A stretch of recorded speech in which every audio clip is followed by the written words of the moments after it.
राधे राधे। आज के इस वीडियो में हम चर्चा करेंगे प्रत्येक नवग्रहों के एक एक विशेष महा उपाय की। केवल एक एक ही विशेष महा उपाय, हम ज्यादा आपको उपाय नहीं बताएंगे, केवल एक विशेष महा उपाय। और वह एक विशेष महा उपाय इतना चमत्कारी रहेगा, इतना लाभकारी रहेगा कि यदि उस महा उपाय को आप पूर्ण श्रद्धा, पूर्ण आस्था और पूर्ण विश्वास के साथ, पूर्ण निष्ठा के साथ, सच्ची निष्ठा के साथ यदि कर लेते हैं तो निश्चित ही जिस ग्रह से संबंधित आपको समस्या आ रही है उससे आप बड़ी आसानी से मुक्ति पा सकते हैं। प्रिय मित्रों, उपाय कब किया जाता है?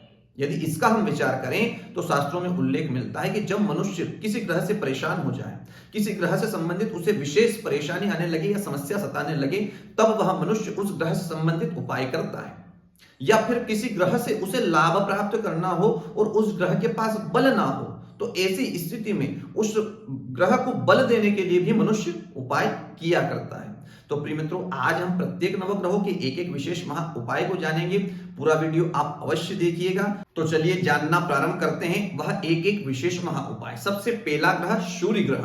यदि आप सूर्य ग्रह से लाभ प्राप्त करना चाहते हैं, सूर्य ग्रह को बल देना चाहते हैं, या फिर सूर्य ग्रह से आप परेशान हो रहे हैं, तो इन दोनों ही स्थितियों में एक विशेष महा उपाय यह है कि आप अपने पिता की सेवा कीजिए, पिता का सम्मान कीजिए, पिता का सत्कार कीजिए, पिता के हर आदेश का पालन कीजिए। अब यदि किसी के पिताजी नहीं है तो फिर परम पिता की सेवा कीजिए, परम पिता यानी कि भगवान विष्णु की सेवा कीजिए, निश्चित आपको लाभ देखने को मिलेगा। दूसरा ग्रह चंद्रमा। अब चंद्रमा ग्रह से यदि आपको लाभ प्राप्त करना है या चंद्रमा ग्रह को बल देना है, या फिर चंद्रमा ग्रह से आप पीड़ित हैं, परेशान हैं, तो ऐसी स्थिति में आप अपनी माता की सेवा कीजिए। माता ना हो तो सासू मां की सेवा कीजिए। सासू मां भी यदि ना हो तो फिर आप भगवान शिव की आराधना कीजिए, निश्चित आपको लाभ मिलेगा। तीसरा ग्रह मंगल देवता। यदि मंगल ग्रह से आपको कहीं ना कहीं कोई परेशानी आ रही हो, आपको लाभ प्राप्त करना हो मंगल ग्रह से, या फिर कोई परेशानी मंगल ग्रह से आपको आ रही हो, तो ऐसी स्थिति में आप गौ माता को गुड़ खिलाइए। जितनी मात्रा में आप गौ माता को गुड़ खिलाएंगे, निश्चित उतनी ही लाभ आपको मंगल देवता देना प्रारंभ कर देंगे। यह बड़े सामान्य उपाय आपको हम अवगत करा रहे हैं, बड़े बड़े कोई उपाय नहीं है, बड़े सामान्य उपाय हैं जिनको आप दिन प्रतिदिन या नित्य कर सकते हैं और अपने जीवन में इन ग्रहों से संबंधित सारी समस्याओं का हल भी पा सकते हैं। बस आवश्यकता है तो आपकी सच्ची निष्ठा की, आवश्यकता है तो आपके पूर्ण विश्वास की, बस इन चीजों की आवश्यकता है। इनके साथ यदि आपने ये कार्य किया तो निश्चित ही यह ग्रह देवता आप पर अपनी कृपा अवश्य बरसाएंगे। ये बड़े आसान उपाय हैं। चौथा ग्रह बुध ग्रह।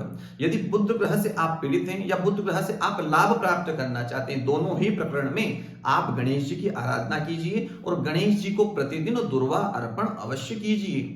हरी दुर्वा हो या सफेद दुर्वा हो, दोनों ही दुर्वा आप गणेश जी को प्रतिदिन अर्पण कीजिए, निश्चित बुद्ध देवता से आपको लाभ की प्राप्ति होगी। पांचवा ग्रह बृहस्पति। अब बृहस्पति ग्रह से यदि आप पीड़ित हैं तो आप भगवान विष्णु की विशेष आराधना कीजिए और केसर वाला तिलक अपने ललाट पर अवश्य लगाइए। केसर वाले तिलक से यानी कि अपने ललाट पर, मस्तिष्क पर तिलक अवश्य लगाइए, क्योंकि स्नानम दानम तपो होमो देवता पितृकर्म च तत्सर्वम निष्फलम याति ललाटे तिलकम बिना। शास्त्रों में उल्लेख मिलता है कि स्नान, दान, तप, होम, यज्ञ इत्यादि करना, ये सब आपने कर लिया और आपके ललाट पर तिलक के बिना ही सारा कार्य अपने आपने यदि किया तो निश्चित ही यह कार्य आपका सफल नहीं माना जाएगा, इसका कुछ भी पुण्य आपको प्राप्त नहीं होगा। इसलिए ललाट पर केसर वाला तिलक आप अवश्य लगाइए, इससे बृहस्पति से संबंधित आपको लाभ अवश्य प्राप्त होगा। छठा ग्रह शुक्र। यदि शुक्र ग्रह से आप लाभ प्राप्त करना चाहते हैं या फिर शुक्र ग्रह से आपको कोई परेशानी हो, तो ऐसी स्थिति में आप महालक्ष्मी की आराधना कीजिए। महालक्ष्मी को कमलगट्टा अर्पण कीजिए और रक्त वर्ण पुष्प चढ़ाइए। रक्त वर्ण पुष्प यानी कि गुड़हल का पुष्प महालक्ष्मी को अर्पण कीजिए और फिर शुक्र देवता का लाभ देखिए। सातवां ग्रह शनि। शनि देवता से यदि कोई लाभ प्राप्त करना हो या शनि देवता से यदि आपको कोई परेशानी हो, तो आप किसी की भी मदद कीजिए जिसे वाकई में मदद की आवश्यकता हो। ऐसे की मदद ना करें जिसे मदद की कोई आवश्यकता ना हो, ऐसे की मदद कीजिए जिसे मदद की आपकी आवश्यकता हो। यदि आपने ऐसे की मदद करी तो निश्चित शनि देवता की कृपा आप पर अवश्य बरसेगी। आठवां ग्रह राहु। राहु ग्रह से यदि आपको कोई परेशानी हो या राहु ग्रह को आपको बल देना हो, तो ऐसी स्थिति में आप धूप दान दीजिए। यानी कि धुआं, अधिक से अधिक धुआं कीजिए, लोहान इत्यादि या धूप बत्ती इत्यादि का दान कीजिए, या फिर अपने घर में लोहान या धूप बत्ती अवश्य लगाइए और राहु ग्रह की आप कृपा प्राप्त कीजिए। 9वां ग्रह केतु।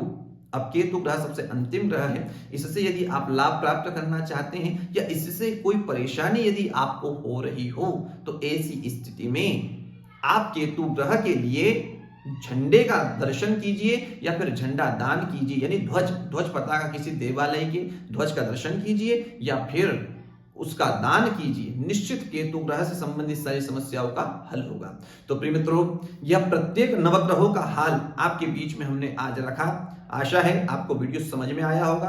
पूर्ण आस्था के साथ इन सभी उपायों को कर आप नवग्रहों की कृपा बड़ी आसानी से प्राप्त कर सकेंगे। आज के लिए बस इतना ही। पुनः मुलाकात होती है कुछ नए और रोचक वीडियो के साथ। तब तक के लिए राधे राधे।